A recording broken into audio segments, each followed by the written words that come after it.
Now it's going. Oh, I would love to kill my wife. Oh, yeah, drop the loads. That's crude. He was talking about washing golf balls. I said he was washing golf balls. Riley, can you hear me? Riley, what did the doctor do? I wanted sausage. I'm not getting through to him. Riley. What did the doctor tell you?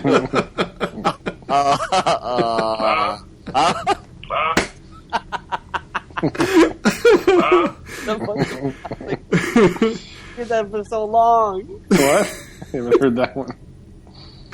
I want to make a collection. I'm recording this right now. I want to collect all these and just send them to Rebecca James. Rhinoceros.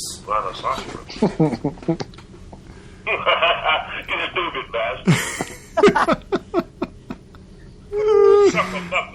Suck a muckagus. The golden Fuck you, Jew. stupid. That guy might be the... Who gives a shit? Fuck you, stupid. Will, have you heard about it? Richard, we want you to be clean. Wash that man. What are you talking about? I'm clean. I don't know what your game plan is. Game plan. I called him the game plan.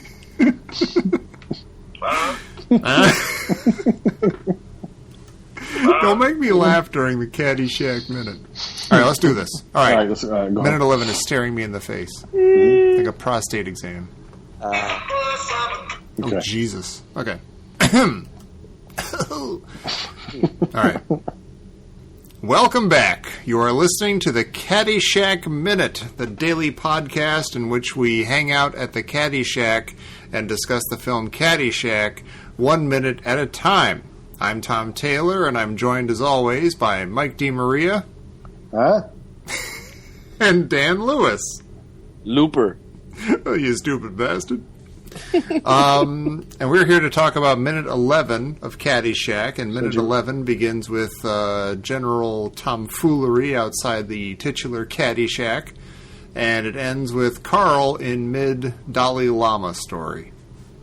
And I said yesterday that I wanted to talk about the song Summertime Blues, and all I really want to say is, why are they playing this and not something more contemporary, since they've got like Journey and Kenny Loggins and stuff in this movie? Maybe they just wanted a little bit of a departure. I guess so.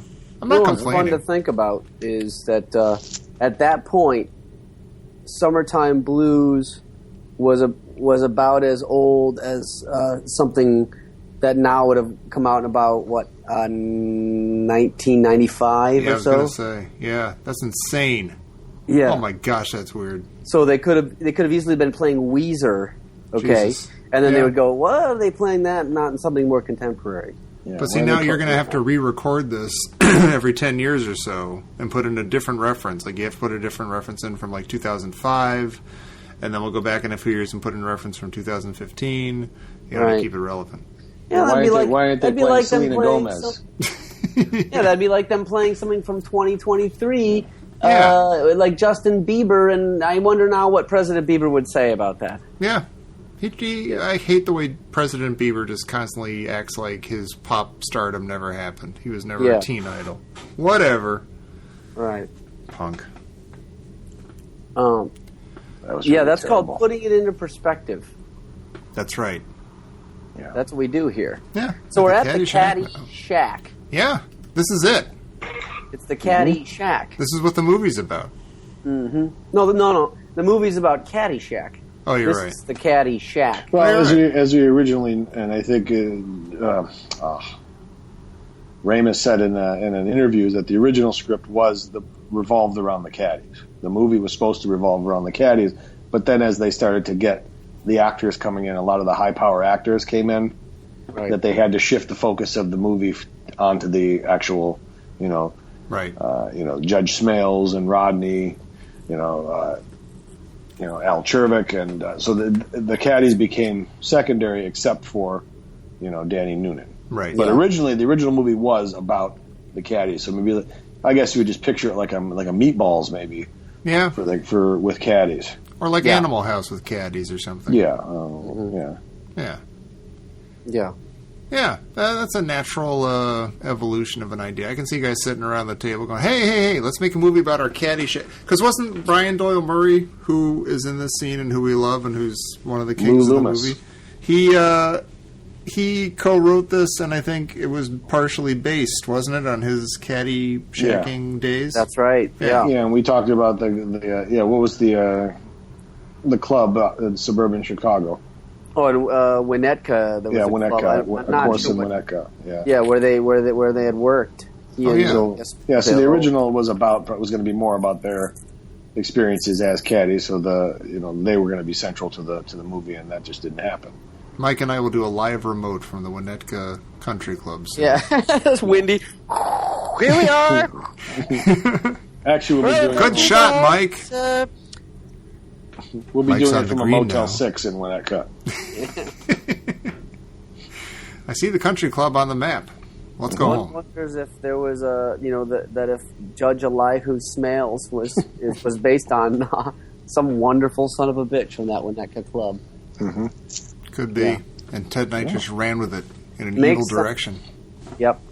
They made the movie eventually about it. They broadened the scope a little bit of the movie, and it makes sense when you consider the kind of people the heavyweights that they got that came aboard. Oh yeah, Ted Knight, Rodney Dangerfield. You can't make them all caddy. You can't make them all Brian Doyle Murray types, Lou Loomis types. Yeah, they're going to be. Yeah, they're the timeline or the arc of the movie is going to revolve around them. Mm-hmm.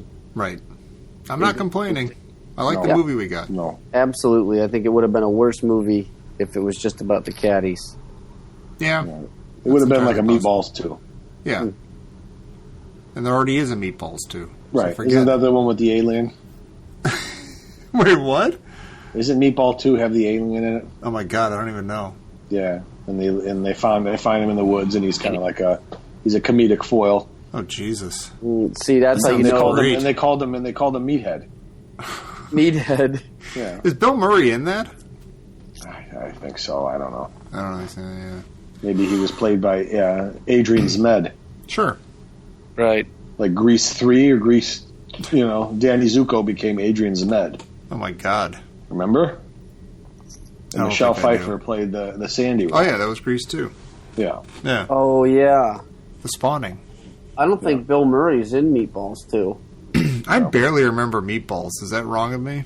Is that a gap in my pop culture? I'll go on a limb and say I didn't like Meatballs. I didn't like the Porky's. Porky's is okay. It's got D'Annunzio in it. Yeah, I like Meatballs, but it's not a classic. You're not going to have a Meatballs minute and right. No. If you do, I won't listen. If you want a good Chris Makepeace movie, you go see My Bodyguard. That's the one. Here we go. There you go. Oh boy. So Brian Doyle Murray has 2 phones. He's working in the Caddyshack, and it sounds like he's making some bets on some baseballing games. Oh, he mentions good. the Mets of New York and the Yankees of New York. Tom, kudos to recognizing the Yankees and Mets Yeah. as baseball teams. I didn't get any sleep last night. I was up all night researching baseball teams. The Mets, apparently, are from New York, and so are the Yankees. Because the city is so big, they decided that they should have 2 baseball teams. Yeah. It's like here in Chicago, Tom. We have 2 baseball teams as well. Get out of here. We're not nearly as big as New York. We have 2 baseball teams. They used to have 3 in New York. Jesus. Yeah. Yeah. Anywho. You stop right there. Tom, can you name the 3rd baseball team from New York? That is I actually can, and I probably only can because of Bugs Bunny. It was the Brooklyn Dodgers. Is that right? Okay, now where are they now, Tom? They are now in Los Angeles, California. Can you name the 3rd team that is no longer in New York? Yes. Also, the other one? Wait, what? Oh, Jesus. Because the Mets were not around. Yeah. And this team is still around. It is? Yes. As a baseball They're team. no longer in New York. They left New York the same year the Brooklyn Dodgers did. God damn, mass really? exodus. That's right. They had 3. Yeah, go ahead. Come on. I want to piss Mike off and say the Bronx Bombers. No, that's... Okay. That's a nickname, isn't it, for the Absolutely. New York Yankees? The New York what? Knickerbockers. No, that's basketball. Tom. Okay, the New York... God, really? I literally don't know better this. hint. The New York baseball what? The Giants? Yes. Yeah. I was just about to say, I'm going to punch you right in that beautiful face of yours. And I say it's beautiful because it's such a beautiful punching bag. Yeah. One of the nicest things you've ever said to me. And it Just hurts. chop you down to size with just punch after punch. Just hit you into your face. Just keep hitting, and it's one of those scenes where you're hitting, and the sun goes up and the sun comes down. Yeah. And you're just Well, I can working. do that. Yeah, you just 'cause- keep punching until the face turns to dust. Yeah. Yeah, and because Tom's really easy on the knuckles. Oh God. Hey, I should tell you. Here's I'll be my. sitting there. You're the only person I've ever known that I'll be sitting there and having just a wonderful time and saying, you know what? Guy sitting across from me is a really good guy, a good friend. And you'll say something. I said, you don't want to punch him right in the face. And I want to hit him repeatedly. Sure. And I want to do it in public so everybody can see it. Listen, I understand. As long as you understand. Because I've learned now because I spent a lot of time with you. That's when I just get up and walk out of the room. I'm Say, just. "Yep, I've hit my limit. I must excuse myself now. It's been a lovely day, and I want to end on a good note. I want to leave here thinking that, okay, I like Tom. I think it's a strength of our friendship that you know exactly where that line is, where you're going to start punching me in the face, and you acknowledge it, and then you leave before you actually do. And I have to acknowledge it, and it's therapy that I have to say, you know what? There's some dark places here, Tom. You make me go to some dark places where I see I'm going to punch him. I'm going to punch him right in that face, right in that oblivious face of his. Guy had 2 shiny tickets in his hand to go see a baseball game in one of the only last historic parks on a beautiful Father's Day. Speaking Won't of cost him a historic dime. parks, can I tell you something? Mm-hmm. I forgot the other day that I had ever gotten a prostate exam. I also forgot to mention that I was in the first ever wave at Fenway Park. Oh, stop it! That's true. How would you know that? It was in the paper the next day. Hey, they did the wave at Fenway. It was the first time ever in the Fenway Park. That's interesting. That's a little something, right? Everybody hates the wave. Yeah, I'll give that to you. All right. But I know you were the there wave is like a But thing. I think you were there by accident, though. Yeah, and I My think uncle he's so and my tall dad. that the people thought he was doing the wave, but he was just sitting there. Yeah, I had the fidgets. I was just getting up at perfect intervals. Look at that. How old are you? Me? Huh? Oh, how old was I? Yeah. I was I was in college. I think my family was visiting while I was in college. So I'm supposed to believe that they didn't do the wave at Fenway until college? That's what they tell me. Let me tell you something right now. The wave was 93, the wave was 92 not something? the wave was not popular in the 90s. The wave was popular in the late 70s and the 80s. Okay. Well, They even somehow had missed now, Fenway remember, Park. Dan, you'll remember this from the old Tiger Stadium. Is the Yeah. remember the slow motion wave? Yeah, we did all They kinds of perfected- waves. yeah. We were weaving tapestries with the wave by the time before Fenway had even done one wave. Yeah. Is that what you're saying? Yeah. Hey, you know what? When I moved out to the Bay Area in 2006, you might not know this. I had the first personal computer. Say, Yeah, right.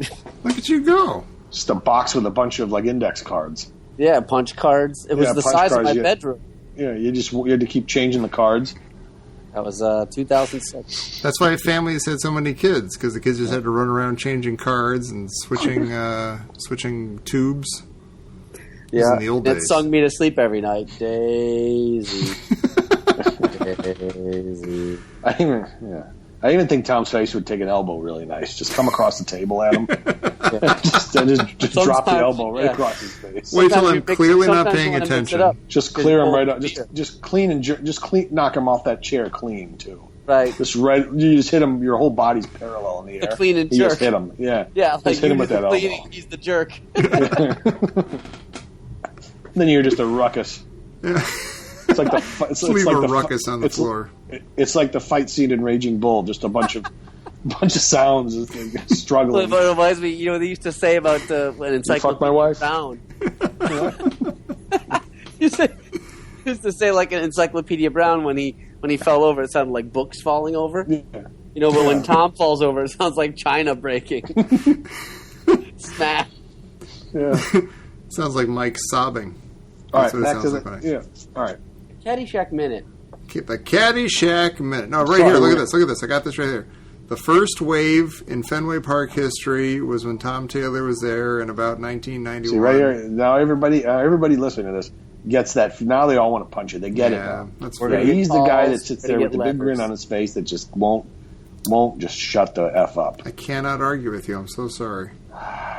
You're Let's not be wrong. clear. Let's That's be really clear. annoying.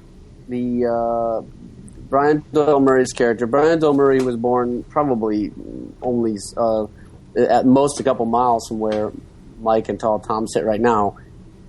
Plays the character Lou Loomis. Mm-hmm.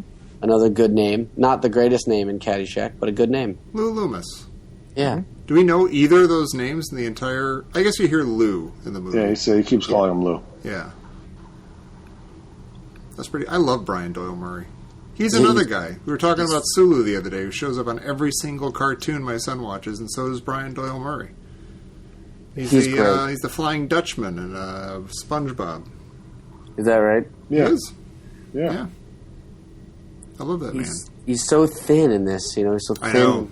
Young and mustachioed. Yeah. And yeah, it's a great part, Lou's part. You get a feeling that it was cut down or something. Maybe. I think of that about this scene right here. I feel like there's a scene being set up in this scene that we never get to see. Because he gets off the phone, he's like, oh, what's going on? Oh, okay, I'll be right down. And he lets Danny take over, and then he gets like these two, like one big guy and one older, smaller, but possibly tough guy. And he goes off with them. And nothing ever comes of that. Like, we never see those guys again, or like... Oh, yeah. What do they call... What's their names? Because they're like... One of them is like an 80-year-old caddy. Yeah. I know. Yeah. But it seems like, oh... Something's help- going on there. Yeah, Like, help what is somebody he- what find is his he- wallet. Yeah. He's like, I need him, and I need the old guy. Let's go. Right. Right. And the one guy's got the towel around his neck. You know, the young guy. Yeah. And the other guy can barely walk. They don't need him to walk. Yeah. Excuse me. Jesus. Now, see. It's that kind of podcast. No, All right. I'm really, really itching to lay you out right now. This is why we do the podcast remotely. This is. I mean, scene in Raging Bull with Joe Pesci sitting at the table with his kids having dinner, and you see the door, and De Niro comes in the long shot, is walking towards him, and then he pulls him out of his chair, and he's beating the living daylights out of him. I advise everybody to go to YouTube and watch that video from that scene from Raging Bull, and Joe Pesci's Tom, and De Niro is me. That's what I want to do to you. Do you want to take a minute right now and watch that to kind of get it out of your system? No. Okay. No, I don't have to watch it. I can replay it in my head anytime. Fair enough. Yeah. Hey, listen.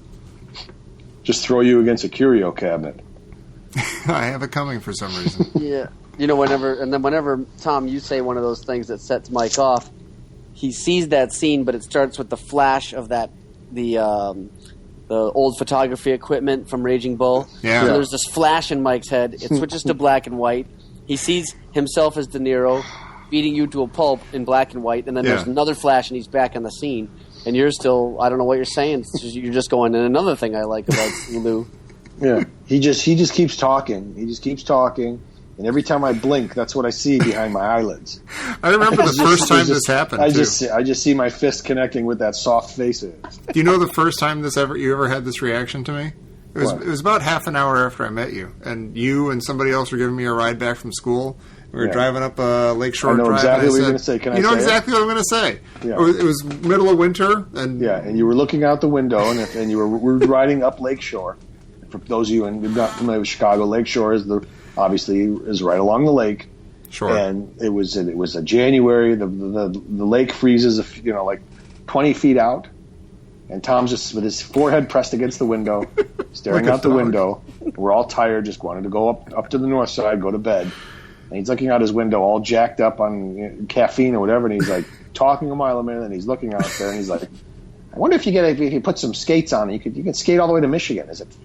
Like, just fucking shut up. It's goddamn Lake Michigan. It's like an ocean. It doesn't freeze all the way across, you moron.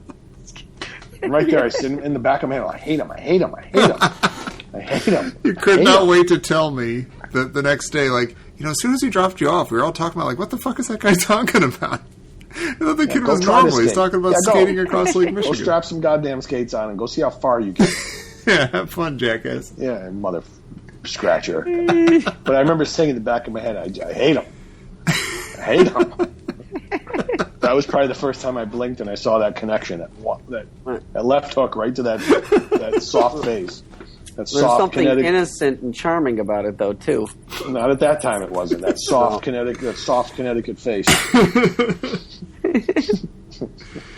Yeah. Yeah. And thus, a friendship was born. Yes, but yeah.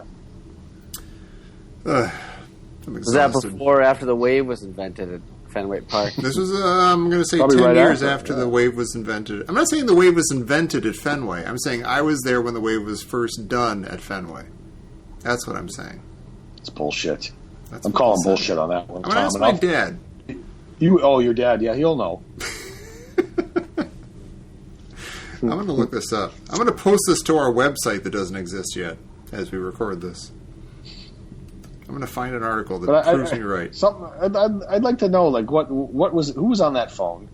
Yeah. And when Lou Loomis had to go, I'll be right there, and he went and had to go in that other room and say, you, come with me. I want to know who's on. He's got two phones. He's got a phone at the desk and he's got a phone on the wall. And you figure, okay, the phone at the desk is like his business. But then he goes to the phone on the wall and it's clearly not caddy business at all. So there's like We don't know no that. caddy We don't stuff. know that. There's three. That doesn't First of all, seem there's like three it. phones. There's two on the desk and one on the wall. Oh yeah, you're right. Actually, And So it's now like, we're yeah, he's getting got into it. one betting phone. It's like Pete Rose or something. He's got one betting phone and one regular phone. And maybe he should make one of them red, just so you know for sure Yeah. that's the betting phone. Yeah, Tom doesn't know what you're talking about. You lost Tom at Pete Rose. Pete Rose was a dog-faced baseball player. He was a well-respected catcher for the Cincinnati. No, respected as a player. Am I wrong? Yeah, he's not a catcher. He was Just thinking respected highly as He was not a Yeah. catcher? Get out of here. I thought he was a catcher. No, catcher. no, Was he? No. He's a multi-position player. But he wasn't behind the dish. No, but that's That doesn't okay. sound right to I'll me. give him enough. Yeah. Give him enough credit on that one. I went a little wild there, though. I had a lot of facts in there until I stumbled. Yeah, until you were completely wrong. Cincinnati Reds. Yeah, Yes. that's I don't know how I know this stuff, but I do. Mm-hmm. My mind is a trap. And he made bets on baseball like Lou Loomis while he was working. Yeah. And you don't do that. It's okay at the Caddyshack maybe, but it's not okay in baseball. Can't do that. Do you swear to God he wasn't a catcher? Yes. Yeah, you're thinking of Johnny I Bench. promise you. Thinking of Johnny Bench. It's on the same team. All right. Oh, was he really? Maybe that's it. Yeah, that's fine. Well, I'm not going to get upset with you Sorry. on this one because that's Yeah, you know it's what, okay. Tom. You had a lot of right ones on it. Yeah, It's like look. it's like one of those your little pop quiz. You got 4 out of 5 right. Yeah. Right. Yeah, when you go in and when you're teaching Coco words and Coco does the sign for Snickers when you show him a Milky Way, then you don't get mad at Coco for it. You say, all right, it's pretty close. I'm excited because I'm going to it's a candy coast. bar. I'm going to coast on this minor victory for about 5 minutes before like Mike calling- wants to it's punch like- me in it's the like- face again. It's like if you were a sign languaging gorilla, chimpanzee, Yeah. and you just said, you know what, every pop, every soda is a Coke. Right. You know, that's Yeah. You don't get mad at somebody don't- because you yeah. say, you know, what is this? Well, it's a Coke. Well, it's actually it's a ginger ale. But What kind of okay. Coke do you want? I want a Right. Sprite. Yeah. Yeah. The hell did you just say? Yeah. What? Yeah. That was like so, that. yeah. Yeah, I was like kids that I too. grew up with would call it Coke. Everything was Coke when Yeah. I grew up with the kids. Yeah. And everything was pop up in the Midwest. On the Midwest, we had pop. Yeah. Yeah. When And you then on went the down East to- Coast, it was soda, which Yeah, I and never so was got in used Florida. to. I never said that. Yeah. No. I still want to say Coke. Actually, you know what I say? I say what I'm specific. Oh, I want a Dr. Pepper. I want a root beer. Yeah. That's what most people Kids do, these Tom. days. That's I don't the know if whole that's point. true. I don't know if No. that's true. No, I understand that, but yeah, I mean, don't put yourself on a pedestal because you do it right. Oh, you don't get no root beer. You don't get a no Coke. So yeah, I agree with you, Tom. That's a very astute observation because Thank you. I never thought of that before. But he's grabbing an 80-year-old caddy and a muscle man. Yeah. There's no way they're not setting up a scene there. There's a There's something story there that we never see. Maybe it's about collections. Maybe he's going to collect. That's He what it is, 'cause he seems like. just got off the phone with the bets. In order to cover his other bets, he needs to go Yeah. collect from somebody else. And that's what I'm saying. He's got bets going on both phones. There's no like caddy specific phone in that place. No. At least not while Lou's there. Well, I think the one on the wall is like the 80s version of the intranet. Maybe. That telephone is the internal phone for the... Yeah, for the intraphone for that. Yeah, that's the intraphone. That's Also, like being online at work and using the intranet. So Can you maybe hear the guy me, at the... Watson? Yeah. What? Jesus. Maybe, I wonder if that was Smoke Porterhouse on the phone. Mm-hmm. Yeah. Because Porterhouse is part of the gambling network. Could Well, be. let's keep. What since this is the first time I've noticed the old caddy, or he may not be a caddy, just maybe somebody that's hanging around with him. Yeah. Let's see if he pops up in one of the later He's minutes. got the hat, though. He looks like a looper. Yeah. A Lupa. A jock. Yeah. Speaking of, 12th son of the Lama. is this Dalai Lama speech the most famous part of the movie? I think it probably... It might. is. I'm going to say no, but people go to that a lot. Let's as we go through... This is the first point where we can say that this is a candidate for most famous part of the movie. Yeah, it's true. As we go through, let's assess it, and let's set this as the baseline. Okay. Is this the most famous scene in Caddyshack? Right. This, I mean, I'm saying probably not for this, but I could be proven wrong as we go. We'll see. I say yes, actually, but I could be wrong. Yeah. Well, this is an opinion piece. Yeah. We need a little theme for this segment of the show. Who likes it best? No, I don't know what it's called. Which scene is this? No, it's not a good title. This is a great scene. And is that Angie D'Annunzio? That is. Where? In the We credits? mentioned him, I don't know, last week or something. He's played by Peter Burkrot, who you can hear his whole story on I Was There Too. Yeah. Matt Gorley's podcast where he interviews, minor characters from big movies, basically. And he did a nice little interview with this guy, and he had some good stories about this scene. None of which I will share now because I can't remember them. I wonder if we could get anybody from Caddyshack to be interviewed on the show. Not if we don't try. I think it's worth emailing a Peter Burkrot here, a Cordis Hurd there, a John F. Barman Jr. D'Annunzio shows up everywhere. Oh, does he? Oh, Yeah, he he's on like all the Caddyshack shows, and he's always very central. Oh, interesting. Yeah. Oh, there's another tough guy in that side room that he goes to. It's almost like he goes in there to pick his tough guys to come with him. Yeah, he's got a stable of tough guys. Yeah, I mean, Lou Loomis has got a cigarette in his mouth, but the way he runs that Caddyshack, you always pick up that blood, pick up that, The other guy in there who's got the towel around his neck too and tucked in his shirt, he's smoking a cigarette as well.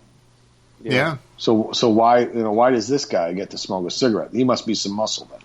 Yeah. Well, maybe, but back in let's be clear. Back in the day, you could smoke on airplanes at this point. But the point is Lou Loomis runs a tight ship. He would not allow caddies to smoke in there. I bet. I don't think these guys are because he's just kind of a prick, and he's just kind of like, Yeah, I think it might just be his muscle, and that might be. That's what I mean. Maybe they did get this in, and that's a joke that's falling flat. This is the whole story right here. So Like what I'm these the guys saying with is, the muscle. So see if these three guys show up somewhere else in the background somewhere. Okay. Yeah, might be interesting. Yeah, because the big guy is not Rodney's guy at the end or anything. No, the Moose and Rocco are a bunch of like two old guys. Yeah. Yeah. They're two One of those Zelig kind of things where these guys are in almost every scene. We just never noticed it until now, as we go there. Another Woody Allen reference. Yep. See if we can do one per show until we run out of movies. That won't be hard. Okay. Tom is supposed to try to do a Star Trek reference in every show if he can. If I can, it shouldn't be that hard. And we're also forgetting about all the other regular things, which just shows our level of professionalism. But we're supposed to also assess the importance of this scene in the movie Caddyshack. Can the movie exist without it? And nay, should the movie exist without it? I would say that this minute and even the last minute, which are the only ones I can remember, they're vital to the movie. I agree. Either in terms of the story and introducing characters, or in terms of iconic scenes like this Dalai Lama speech. What else is weird is that Sandy just put Bill Murray on the job real quickly to go root out the Gophers. Yeah. And then immediately he's slacking off at the Caddyshack with the pitchfork. Yeah. It's the very next scene. So was this edited out of sequence? That could be, but remember also that before he told him to get rid of the kill all the golfers on the course. Before he told him to do that, he said that you were supposed to do this and you were supposed to do that, but never mind that. Forget about that now. He needs this bigger problem. So his inbox is already full, and he's not. This would be in keeping with Carl Spackler to stop and tell a story with a pitchfork pressed against the Adam's apple of a guy.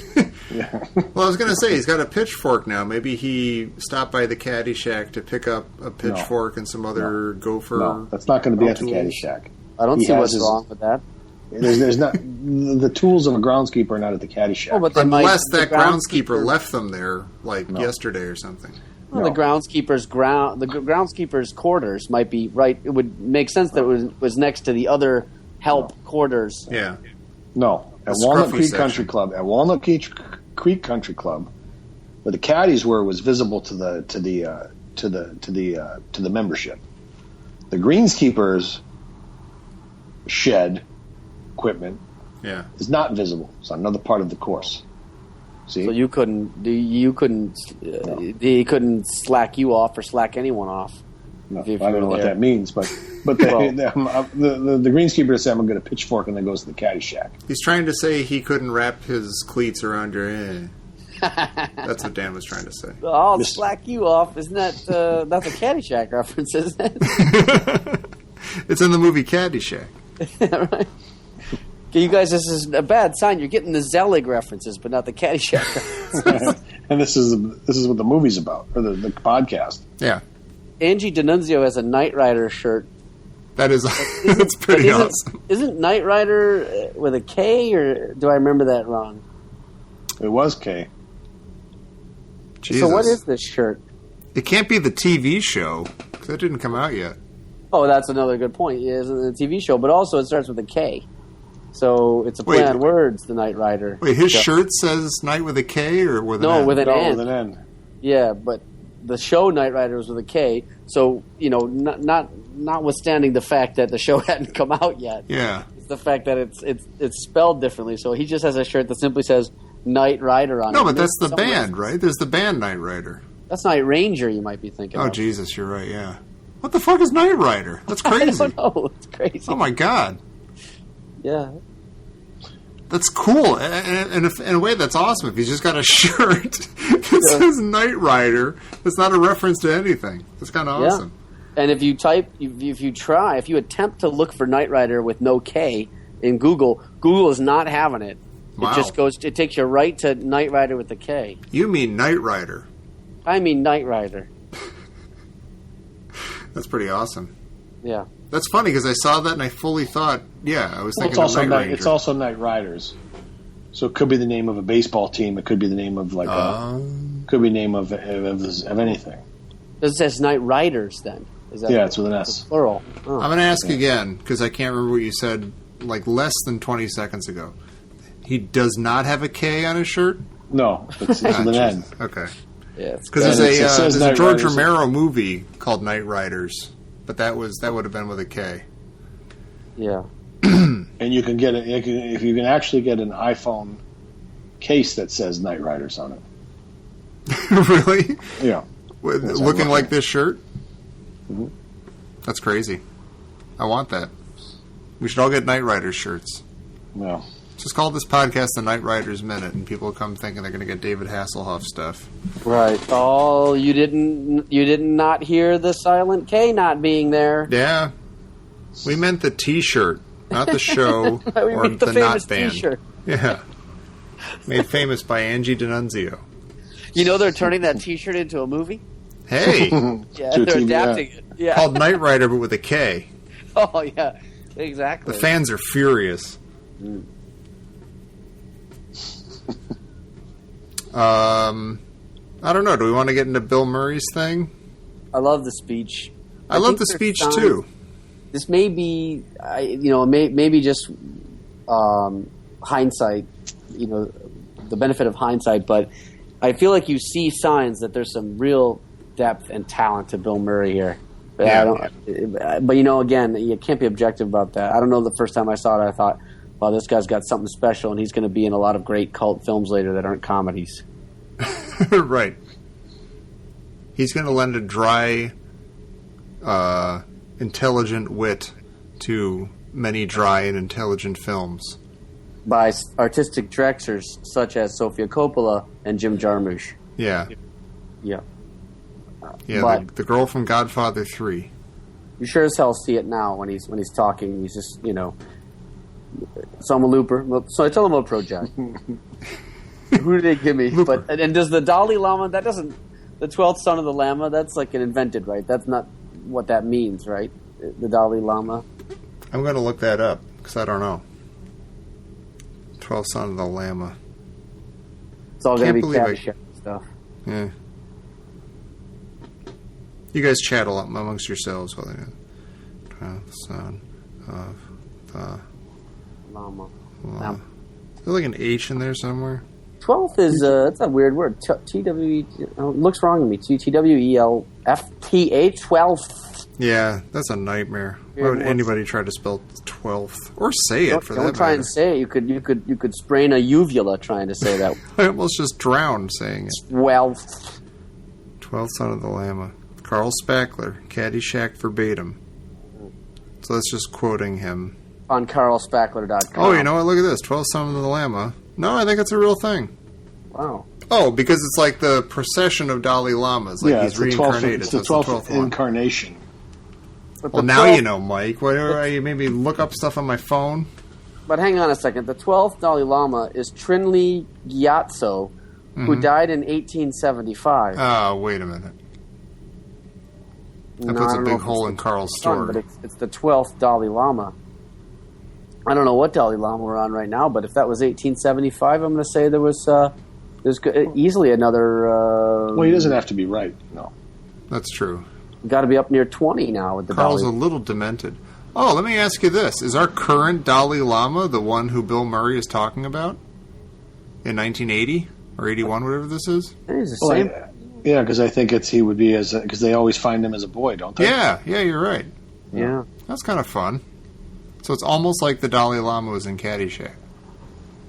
It's like Bill Murray was in Caddyshack. I don't know why I'm Well, getting so maybe. excited for it. Let's look at how he would be old enough to golf. Obviously, yeah. 'Cause he's Yeah. He's a like crack this- golfer, from what I heard. Is that true? No, I'm just... Oh. Well, didn't he hit the ball into a crevasse?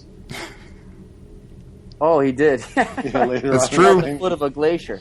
Yeah, at the foot of a glacier. It was like 10,000 feet, wasn't it? It was like a 10,000 foot Well, crevice that's in the next glacier. minute, but Yeah, that's what's Yeah, but I'm frustrating. saying. It gets cut off. Right. You know what? He's not the... He's, in fact, the 14th. So there's only been two. That kind of makes sense, maybe. It is, because Trinley Gyatso went from 1857 to 1875. Trinley. Then Don't get me started Thuban- on that guy. Thuban Gyatso. That's fine. I went to high school with Thuban Gyatso.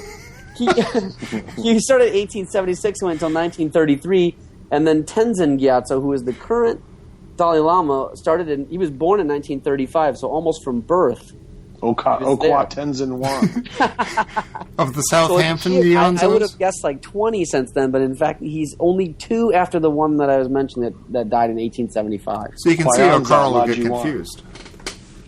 He's been in there since 1940. Okwatensin 1. Well, because like I said, they get him when they're young. Well, haven't they voted him out yet? Who? The people. The Lama? That. Yeah. I mean, you're going to let somebody stay in office that long? Yeah. It's insane. Aren't there term limits? Well, yeah, the term limit is a guy's life. Yeah. Because he's One the, life. he's the I heard incarnation. it's 2 lives. I heard that the term limit is 2 lives. Oh, Jesus. Oh. Well, then forget it. Yeah, that's the problem is, the second they get into the Lama ship, they spend the next 60 years running for re-election. Yeah, That's always a pain. it's depressing. Yeah, they are. It's a bad system. They're all named Gyatso. I belched again. I'm sorry, Mike. I'm sorry. Yeah. Felt good, though. Got out of my system. Zoning it. Do we have anything else to say about minute 11 of Caddyshack? It's a very good minute, I will say. It's a very important and great minute. It Hooray is. for the Douglases. Hooray for- Gosh, I've been using that so much lately. I can't say even it all the remember time. why. I walk around saying it. Yeah. Anytime something good happens for anybody. Right, Hey, like I see a mom give a balloon to a little kid. and he Hooray for the Hooray for the Douglases. Douglases. I asked him, what do you want? What do you want? You want French toast? You want eggs for breakfast? French toast. Hooray for the Douglases. Why? Dad's weird. Why are you freaking out? Dad, I made a new friend today. Hooray for the Douglases. All right, Tom. All right. Got to bring my son into this. That's terrible. All right, well, I'm going to go to bed again. I'm tired again. Mm-hmm. The two of yous do what you need to do. Everybody else out there, you do what you need to do. We'll come back here tomorrow for minute 12 of Caddyshack. But until then, I got nothing. Mm-hmm. All right. But until then, think about coming back for minute 12 of Caddyshack here on the Caddyshack Minute. Right. Say something pithy at the end. It'll be charming. Well, if it's minute 12, Yeah. here's like a word problem for math. Okay. Okay, the minute 12. Okay, how many field goals in a basketball game Oh, Jesus. would you have to make to get 12? You'd have to, because it's the 2-point conversion, right, in basketball? First of all, they're not conversions. So you, In a sense, you're converting no points into some points, yeah. but you would not call it a 2-point conversion. Mick Jagger. I don't know what his name is, his first name, I just know he's Mick Jagger. It said field. First of all, what's a field goal? A field goal is in basketball? football. No. What's a field goal in basketball? Are you dead serious? There's a field Yes. goal in basketball? What's a field goal? I thought you were in just fucking basketball, with me. Tom? There's a 3-pointer. There's a field goal. There's Get the fuck out of here. A field? Okay, there's a foul shot. So you Game's tell not me even what- played on a field. That's what bugs me about it. Yeah, That doesn't Yeah, matter. how about a court? Is it like getting a point from like across the entire court? Oh my God! I just want to slug you. Well, I'm trying. There's No, 2-point because you're field right. goals, There's just, the- 3-point I just field gave goals. you There's the. I just gave multiple you ways the. to do You know it. what, Dan? You got to back off of this one. I just gave you the answer. I just gave you the answer. Let's try this again. There's a 3-point shot. 10-4? There's a field goal, Yes, sir. and there's a foul shot. Okay. How much is a foul shot worth? A How many foul points? shot, I'm going to tell you, is worth 1 point. Okay. How many points is a 3-point shot worth, Tom? I'm going to say 3. Now, by deductive Six reasoning, questions. how many points is a field goal worth? Okay, before I answer that, you did shouldn't not have make to it say clear anything. You that just that is answer. what you were I asking. just gave you the answer. You were asking me what a field goal was. Oh. Like, what constitutes a field No, goal. I never I'm said going to that. say it's 2 points. But a Okay, field thank you. goal is 2 Thank you. points. I've But why got the an hell idea. did they call it a field Goal. What I I've got said an was, idea. if to get to 12, how many field goals would somebody have to make? You know what? That's a good point. I That don't- is what you said. That's what There's I said, multiple and you ways said, to do it. "Well, yeah," but that's why I said field goals, though, Dan. There's Okay. only one way to get 12 points by shooting field goal. Yeah. Now I'm so angry, I don't even know what I'm saying. You do Yeah. the thing where you bounce it off your head and then you twirl it on your No, finger and it no, goes down your arm to no. the next guy and then he bounces it between his You're legs. thinking of the Harlem You're thinking of the Harlem Globetrotters. I'm Globetrotters. always How thinking many of the buckets Harlem of glitter Globetrotters. does it take to get to 12 points? Yeah. That everyone thinks is water, but it turns out to be glitter. Hey, Here, this is the scene I want everybody to watch. hold on This a is me second. beating up Tom, right here. That's me beating him up.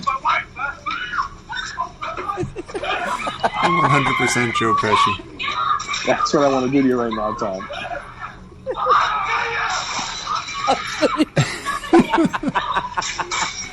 I deserve this.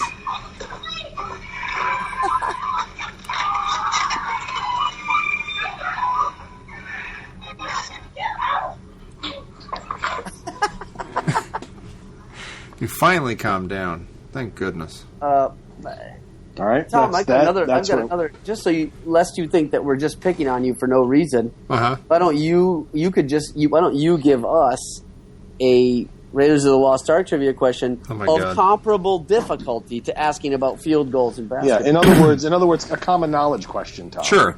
Common knowledge from Raiders of the Lost Ark. okay, we know that on the one side of the headpiece to the staff of Ra, if you read the ancient Hebrew, it tells you that the staff should be this is about not comparable. what converts First of all, into this is 72 not- inches. Hold on, you don't even know the question. But- No, but I know what he's doing. No, but you got I know 72 what he's inches. You doing. flip it over. You take back one kadam to only the Hebrew god whose arc this is, etc., etc. So that leaves you with a staff that is how long? There's not no rule comparable. in basketball. That's We're not talking about complicated as that. it's not a comparable question because it's we're talking about just the simple. When you talk about football, how many points is a touchdown, Tom? How many points is a touchdown, Tom? They changed the rules, didn't they? No, It's God bless you. it's no. How many it's points? 7. Points is a 7. touchdown? Is it 7? You son of a bitch! No, it's 6. Then Is you it kick the really extra point 6? to get 7. Get out Got of it. here. Here, right from that.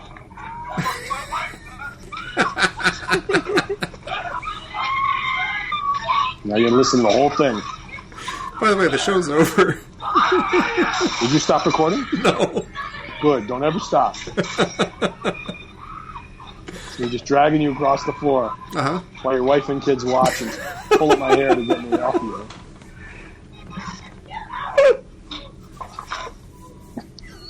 Oh, can I do one? So when Tom comes over to my house and he carries on this way, mine sounds a lot more like Jonathan Winters in "It's a Mad, When he tears apart that garage. Yeah, right. It sounds like. I'm warning you. Take it easy. That's gold. Oh, my God. I think we lost him. We lost Dan? No. Oh. He's There he looking goes. You guys are making me angry. Fair enough. And he tears apart the entire place. Yeah, the whole garage comes down. It's the greatest thing ever. Anyway, it doesn't translate, but I was hoping to tearing apart the. It was one of my favorite scenes ever. It goes to show you, I get older, I like stuff like that more. Oh, sure. I love that. I've always loved that movie. Funny Yeah. stuff is great. Sylvester. All right, I'm going to push stop. Yeah, you it's can time to push stop stop. this show. I need Stop. to go to bed. Stop What's it his now. name? Wallace Shawn. Wallace Oh, Shawn. yeah. Wallace Shawn from It's a Mad, Mad World. Sylvester. I'm coming, Mama. Wallace Shawn. You know what I No, love? you're My thinking favorite- of You're thinking of No, that's Wallace Shawn. No, Wallace Shawn is the guy from My Dinner with Andre and Princess Yeah. Bride. Dick. Oh, yeah. Dick. no, Dick Gregory. Shawn. Dick Something Shawn. Shawn. Dick Shawn. Something Shawn. Yes, Yeah. you're right. the guy from Mad Mad World. And he actually played. He actually played the Hitler character in Yeah. in the original Producers. Yeah. Oh, good. right. Springtime for Hitler. Yeah, it's like Heil, man. Hooray for Hitler! Hooray for the Douglases! What did he do? All right. What Good did night, he do to you, everybody. Mama? What did he do? I'm coming, Is it? Mama. It's Dick Shawn. Dick Shawn. That's Yeah. it. I just want to better. end the show so badly. Can I tell you about my favorite Wallace Shawn? Talk to my Can wife. He just wants to go to bed. And he's Spend a not couple gonna- of quiet I moments tell you with my my favorite wife Matt before I Dillon go to story bed. real briefly? And he cuts the huge part. That's I think my favorite. That's my favorite moment in the whole show. Is when he's doing. Can I tell you my favorite Matt Dillon story real briefly? And then you hear the bongos. You hear the bongos, and then he's like big, huge. Exploding. No, my favorite Wallace Shawn moment is in the movie Manhattan, where the whole movie Diane Keaton has been talking about this sexual dynamo she used to be married to, and how he's a genius, and how all these things. Right, and then when he finally meets him, it's Wallace Shawn in the store, and Woody Allen goes, "That homunculus." It's so great. I love that bit. You got to work that into the next minute. Yeah. Yeah. All right. But also go watch his work in Crackers with Donald Sutherland. Sure. Oh yeah. Post these before you collapse. I will. I got one. By the way, I have one idea that I want to tell you about from. We're gonna keep him up all night. Oh, Real Jesus. Yeah, I want to tell you about an idea for if we ever do another minute. Now I know this is way out, but I'd like to do a minute for a movie that none of us have seen, so that we're actually watching it in 1 minute segments Oh, that'd be instead of a interesting. movie that we're familiar with. Yeah. That's good. You know what, Mike? You thought Mike wanted to punch me before. Mike is going to slaughter me now because I think Mike went I'm safe. doing that with Mike's favorite guy, Paul Yates. I think we already had that idea. Ah, Jesus. But we should do it. We should do it with another one. Yeah. There's no reason not to do that. Now, does Paul Yates wear his beret when he does his minutes with you? It's theater of the mind. He could be wearing whatever you want. Can I ask why? I saw him post a picture of him and his baby. Yes. And he's in a pool with a wetsuit on. Yeah. Yeah. Okay. So he doesn't dissolve. He's so sweet. He's made of sugar, spun sugar. All right, I gotta go. I'm gonna watch some more. I'm gonna watch some Dick Shawn clips. Heaven's fun. While you're all right. This show is 50 minutes, by the way. 50 minutes. I want you to post both of them. All right. Hey, while we're going, Give me a couple and then hours. your homework, Tom, Yes. is to try and remember other times where you've had a finger in your ass and then forgot about it. Fair enough. I'm going to rack my brain. All right. Good night, you freaks.